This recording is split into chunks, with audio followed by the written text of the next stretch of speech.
कभी सोचा है कि भारत का इतना बड़ा, इतना विशाल जो अकादमिक ज्ञान है, लाखों किताबें, रिसर्च पेपर्स, ये सब एक साथ कैसे जुड़ते हैं? अच्छा, इसका जवाब ना एक बहुत ही पावरफुल संगठन में छिपा है, इनफ्लिबनेट।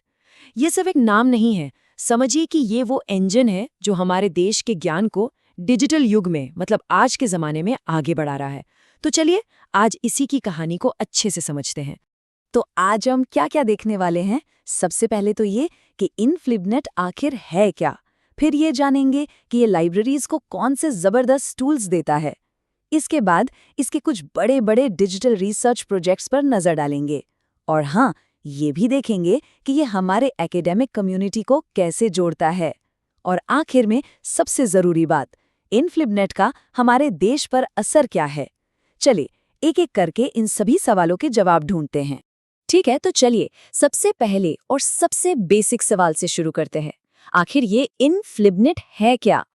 देखिए, इनफ्लिबनेट का पूरा नाम है information and library network centre, और ये सीधे सीधे यूजीसी यानी यूनिवर्सिटी ग्रांट्स कमीशन के तहत एक ऑटोनॉमस, मतलब एक स्वायत्त इंटर यूनिवर्सिटी सेंटर है। अब ये दो शब्द बहुत जरूरी हैं, यूजीसी और ऑटोनॉमस।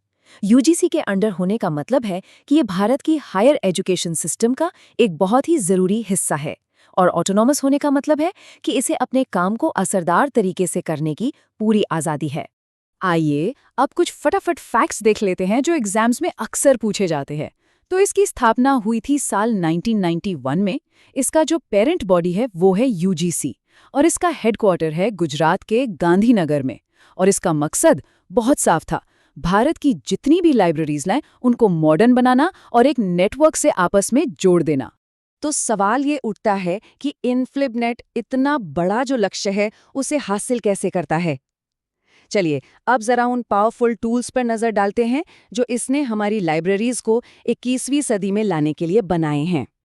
और इस लिस्ट में सबसे पहला और सबसे जरूरी नाम आता है SOUL का।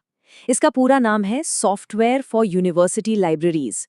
ये कोई आम सॉफ्टवेयर नहीं है, ये खास तौर पर भारत की लाइब्रेरीज की ज़रूरतों को ध्यान में रखकर बनाया गया एक बहुत ही ज़बरदस्त ऑटोमेशन सॉफ्टवेयर है। तो सोल को खास क्या बनाता है? सीधी सी बात है, ये लाइब्रेरी के हर काम को ऑटोमेटिक कर देता है। मतलब किताबें इशू करने से लेकर कैटलॉग बनाने तक सब कुछ। इसका जो वर्जन 2.0 है वो जनवरी 2009 में आया था। ये तारीख याद रखने वाली है। और सबसे बड़ी बात, ये मार्क 21 और यूनिकोड जैसे इंटरनेशनल स्टैंडर्ड्स को फॉलो करता है। इसका मतलब ये हुआ कि हमारी लाइब्रेरीज अब ग्लोबल लेवल पर काम कर सकती हैं। अच्छा, इनफ्लिबनेट का एक और बड़ा ही मजेदार टूल है इंडकैट। इंडकैट को आप एकेडमिक दुनिया का गूगल समझ सकते हैं। जरा सोचिए, आप देश भर की सैकड़ों लाइब्रेरीज की किताबें और रिसर्च पेपर्स बस एक ही सर्च में ढूंढ सकते हैं। ये तो नॉलेज शेयरिंग के लिए एकदम गेम चेंजर है ना? अब आते हैं उन बड़े डिजिटल प्रोजेक्ट्स पर जिनका इस्तेमाल आज लाखों स्टूडेंट्स और रिसर्चर्स लगभग हर रोज कर रहे हैं। शायद आप भी करते होंगे।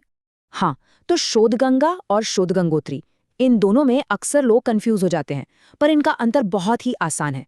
देखिए, शोधगंगा जैसा नाम है, ये ज्ञान की गंगा है।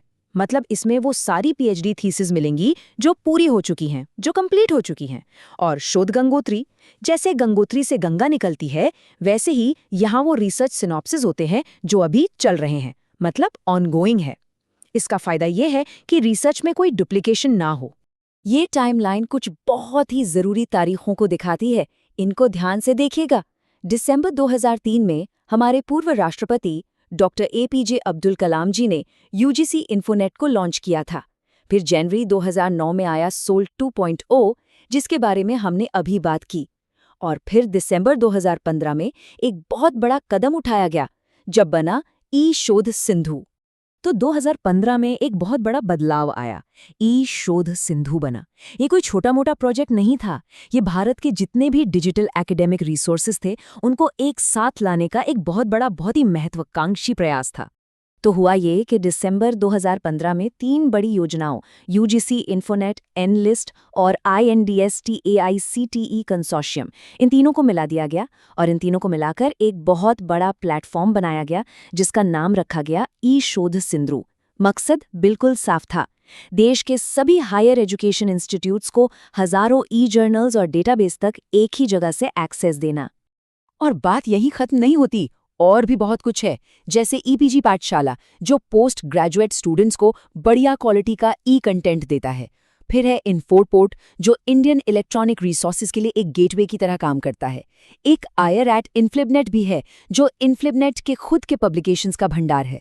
और हाँ, एनलिस्ट जो खास तौर पर कॉलेजों को जरूरी ई रिसोर्सेज मुहैया कराता है। तो इन्फ्लिबनेट सिर्फ डिजिटल रिसोर्सेज को ही नहीं जोड़ता, ये लोगों को भी जोड़ता है। मतलब हमारे देश के जो ब्राइट माइंड्स हैं उन्हें एक साथ लाता है। और इसका सबसे बढ़िया उदाहरण है विद्वान।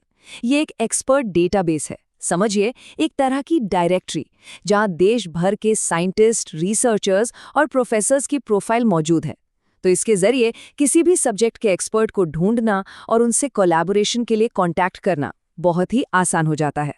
इन्फ्लिबनेट सिर्फ ऑनलाइन ही नहीं जोड़ता बल्कि लोगों को आमने सामने लाने का काम भी करता है। ये 2 बड़े सम्मेलनों का आयोजन करता है।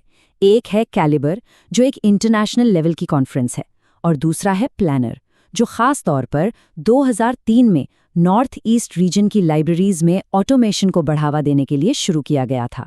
तो चलिए अब आखिर में इस सवाल पर आते हैं कि इन्फ्लिबनेट भारत के एजुकेशन सिस्टम के लिए इतना ज़रूरी क्यों है? इसका असली इम्पैक्ट क्या है? देखिए, इसके 3 बड़े फायदे हैं। सबसे बड़ा फायदा है कॉस्ट में कमी, मतलब कंसोर्शियम के जरिए जो महंगे जर्नल्स और डेटाबेस खरीदे जाते हैं वो बहुत सस्ते पड़ते हैं। दूसरा, ये पूरे देश में लाइब्रेरी मैनेजमेंट में एक स्टैंडर्डाइजेशन, मतलब एक रूपता लाता है। और शायद सबसे ज़रूरी बात, ये पक्का करता है कि छोटे से छोटे कॉलेज को भी बड़े विश्वविद्यालयों की तरह ही वर्ल्ड क्लास रिसोर्सेज मिलें। ये जो लाइन है ना, पुस्तकालयों को किताबें रखने की जगह से बदलकर डिजिटल सूचना केंद्र बनाना, ये इन्फ्लिबनेट के काम को बिल्कुल सटीक तरीके से बताती है। इसने सच में हमारी लाइब्रेरीज की परिभाषा ही बदल दी है। अब वो सिर्फ किताबें रखने की जगह नहीं है, बल्कि नॉलेज और इन्फॉर्मेशन के एक्टिव डिजिटल हब बन चुके हैं। और आखिर में हम आपको इसी एक सवाल के साथ छोड़कर जा रहे हैं। सोचिएगा ज़रूर कि जैसे जैसे हर इन्फॉर्मेशन पूरी तरह डिजिटल होती जा रही है, तो हमारे एकेडमिक लाइब्रेरीज का अगला पड़ाव क्या होगा? उनकी अगली भूमिका क्या होगी? ये एक ऐसा सवाल है जिस पर हम सबको सोचने की ज़रूरत है।